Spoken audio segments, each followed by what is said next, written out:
एक दाना भी नहीं, गरीब है बेचारा, पिता है नहीं, केवल माँ है। दूसरे की यहाँ माँ लाड़की करके आती है, जो मिल जाता है उससे अपना पेट भर लेती है, अपने बेटे को भी खिला देती है। पर मधुमंगल भगवान श्याम सुंदर के साथ गाय चराने जाता है।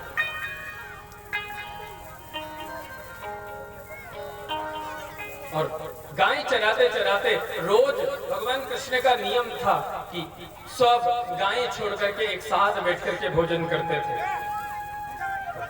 सुखदेव जी कहते हैं, राजन, एक साथ भोजन करने का कारण यही है कि भगवान चेक करते थे कि कौन पूरी लेके आया, कौन परांठे लेके आया। इसका मतलब ये नहीं कि वो अन्न की परीक्षा लेते थे, इसका मतलब ये है कि मेरे मित्र मंडली में कौन गरीब है, किसके घर में खाने का अन्न नहीं है। मेरे घर तो माखन मिश्री है, लेकिन कोई कोई ऐसा भी है जिसके घर 11 हो रही है, अन्न का कण नहीं है खाने का।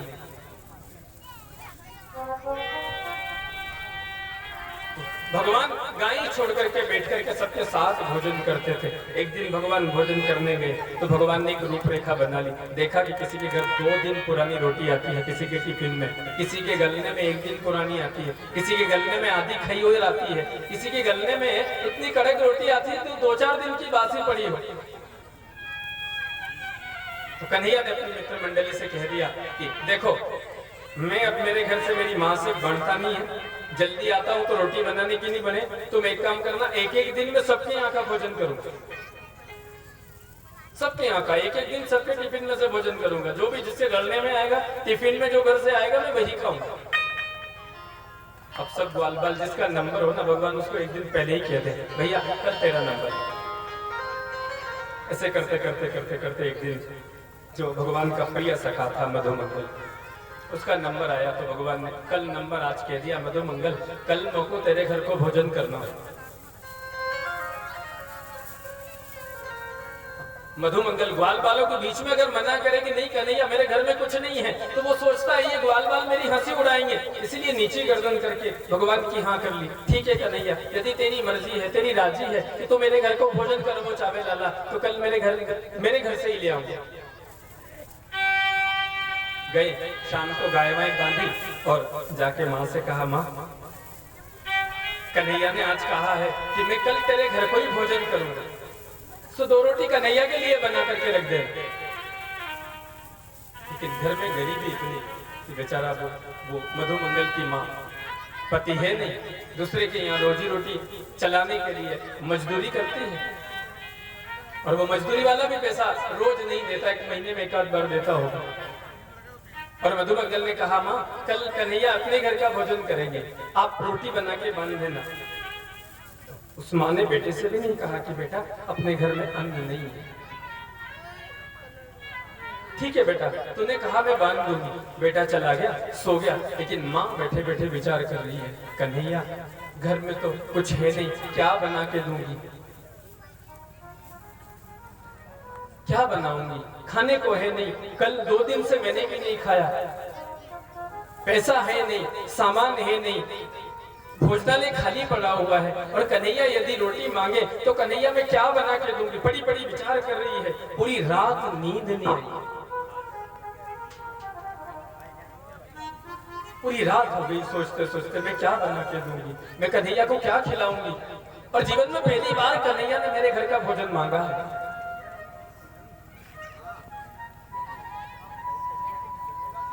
इसी सोच में, इसी विचार में सुबह हो गई, और सुबह हुई तो बेटे ने कहा, माँ टिफिन तैयार कर दिया। माँ कैसे कह रही कि बेटा घर में बनाने को नहीं है, खाने को नहीं है, क्या बना के दूं, कैसे कह रही। हुआ क्या कि घर में 2-3 दिन पहले कढ़ी बनी हुई थी घर में, अब वो कढ़ी ढक के रख दी, अब रोटी तो है ही नहीं, कढ़ी खाए तो कैसे खाए, तो कढ़ी को देखने का भी टाइम नहीं मिला, मन नहीं किया। तो माँ ने देखा कि मैं वो 2-4 दिन पहले कढ़ी बनाई थी, देख तो लूं, तो वो कढ़ी टिफिन में ढक्कन उघाड़ के देखा ना, तो कढ़ी फफूंद आ गई ऊपर, वो जम गई, वो ऊपर फफूंद आ गई, उसमें कड़वाहट की दुर्गंध आने लगी। फिर बोला मधुमंगल, माँ कन्हैया के लिए रोटी नहीं बनाई? तो उसने क्या किया कि वही ढक्कन लगा दिया, उस टिफिन के बेटे से कह दिया, बेटा कन्हैया से बोलना कि मेरी माँ ने तेरे लिए कढ़ी बना करके भेजी है। तो कुनिया तो रोज खाता है, पराठे रोज खाता है, माखन रोज खाता है, रोटी रोज खाता है, आज कढ़ी खा ले। वो ढक्कन वैसा का वैसा ही ढक दिया और गलने में बांध करके मधुमंगल को पकड़ा दिया।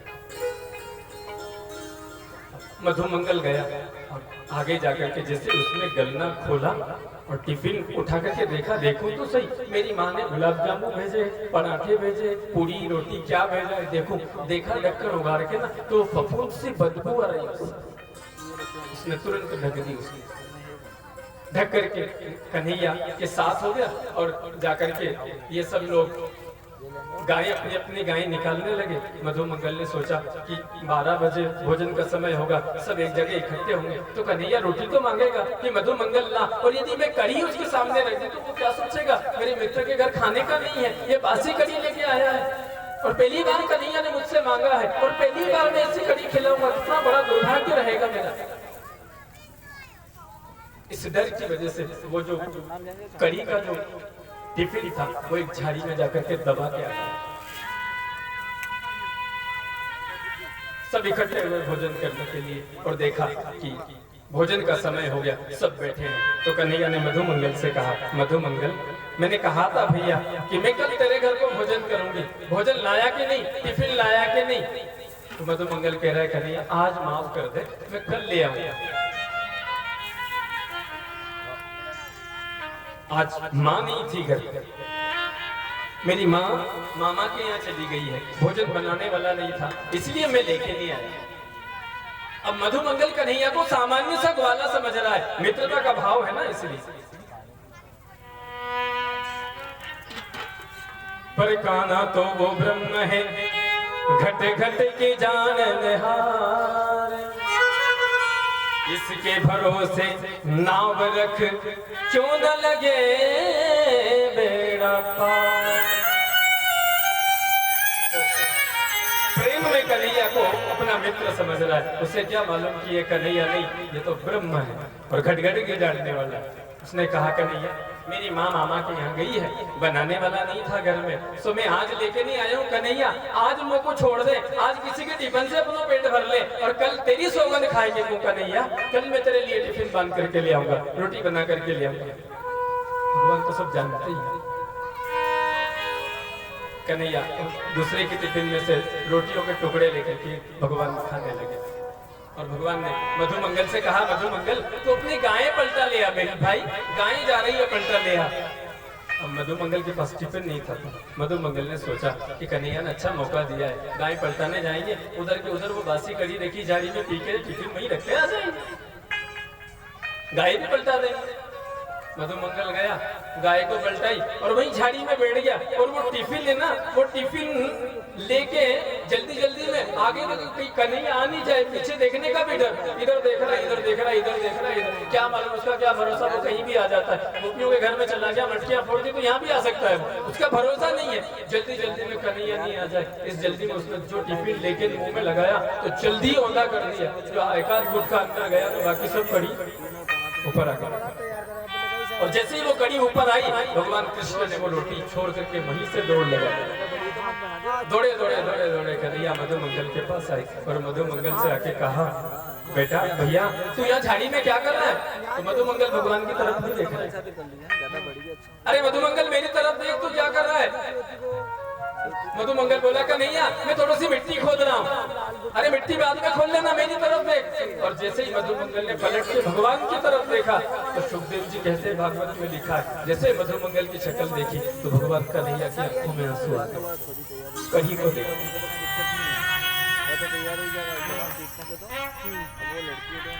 बासी कड़ी जो उसके मुंह पे फैल रही थी, भगवान ने कहा कि देख, यदि मैं जीवन में या तो प्रतिज्ञा लेता नहीं हूँ और या प्रतिज्ञा लेता हूँ तो उसे मर के भी पूरी करता हूँ, ये मेरा वादा रहा है, ये मेरी फितरत है, मेरी आदत है कि मैं या तो प्रतिज्ञा नहीं लेता हूँ और लेता हूँ तो यदि मैं पूरी करता हूँ।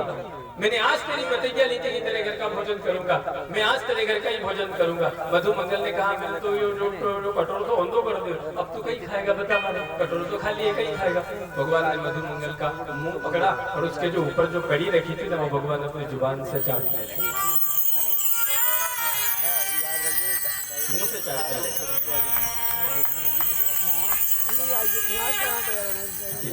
वास्तविकता में ब्रह्म यदि प्रतिज्ञा नहीं करता और करता है तो उसे टूटने नहीं देता।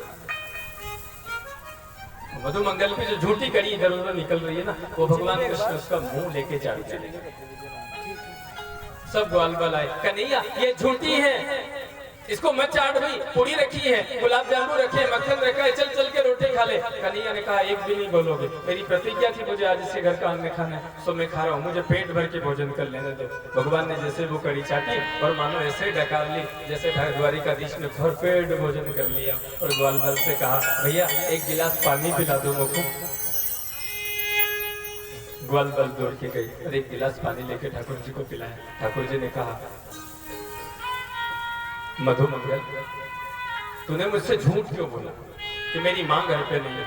मधु मंगल रे कह रहा है कन्हैया झूठ नहीं बोलता तो और क्या करता, जीवन में कभी आपने सेवा का अवसर नहीं दिया, सेवा का अवसर प्रदान नहीं किया और पहली बार यदि आपने आदेश किया, पर कर्म की गति ऐसी के घर में अन्न नहीं है, बनाने को नहीं है। मेरी माँ ने पिछले 3 दिन से भोजन नहीं किया, ये तो भोजन के लिए कड़ी बनाई थी, पर मैं ले आया था, मेरी माँ ने दी जो ले आया था, बाकी था नहीं, इसलिए क्या था?